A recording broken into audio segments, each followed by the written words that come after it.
Here, what impacts, in your opinion, would a shutdown have on revenue in the state? Can it be quantified at all? Well, it's a difficult thing to quantify, Julie, and I think one of the things we've tried to do is to find out, obviously, if we close the door on July 1st for the Revenue Department and we bring in money and collect and deposit that will help in that regard. But we won't be doing our collection activities. We won't be doing our enforcement activities. There will be a revenue impact.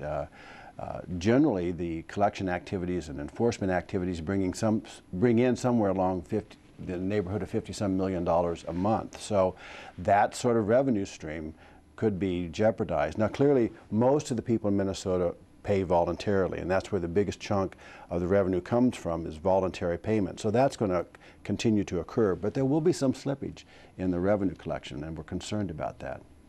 Finally, real quickly, we're just about out of time, but according to the National Conference on State Legislators, there are only 15 states that budget on a 2-year cycle. This is down from 44 states back in 1940. So in your opinion, could moving to an annual budget cycle maybe avert big budget deficits or fix the problem, which seems to be what lawmakers and the executive branch want to do? Well, that's interesting. In fact, I know that when you talk to Dr. Stinson, the state economist, he'll have some ideas about that too. I think from a budgeting standpoint, the biennium is helpful because there are so many of these things that take a while to implement, to get going. So whenever we talk about a revenue change, it takes a while for that to be factored in and to start feeling the effects of it.